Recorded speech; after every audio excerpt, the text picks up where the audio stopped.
If tenants are responsible to paying utilities, but sometimes the city might put the utility account still under the landlord's name, then the landlord ultimately is on hook for those utilities. So how would a landlord go about collecting that? Do they use N4 or? No, absolutely not. In fact, if you include utility payments on an N4 under most circumstances, and it depends on the structure of the lease, etc., but it'll invalidate the N4 because utilities aren't considered rent.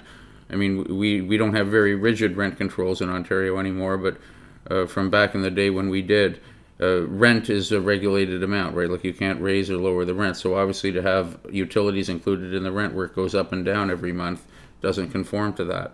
So that's not to say a landlord's prohibited from collecting utilities as an agent for the utility company or whatnot, but it can't be included on a notice for non-payment of rent in most circumstances. And if the tenant doesn't pay utilities, then you would have to go with a different process using an N5 notice saying that the failure to pay utilities has breached the landlord's legal interest because the landlord's ultimately going to have to pay for it. There's a whole different process for doing that. And you don't get a judgment for the utilities, by the way. You have to chase that in small claims court. What's the amount, like say if the tenant owes me like $700, I might just chose not to go take it to a small claims court because if the tenant owes like $700, you would give him the N5 notice, and while what'll usually happen is the board will on the N5 notice will say, okay, well, the tenant, you have to pay the $700 to the utility company or the landlord, or as the case may be, or you're going to be evicted. The same way as they would with the rent, except that they won't actually give you a judgment for the rent. You have to chase that at a later date. Okay. I mean, they won't give you a judgment for the $700 in utility. My fault, it's not rent. Okay.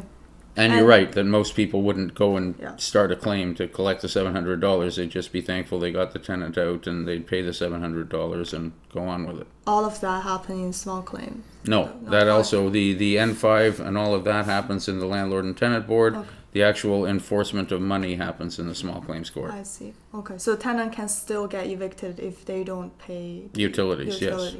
And is there an amount as to, or as long as they start, does that process already starts, or is there like a amount that the landlord-tenant board look at? Well, yeah, they'll order them to pay whatever amount is outstanding, but to the utility company or to you. And as I say, generally the way it'll work is similar to the rent.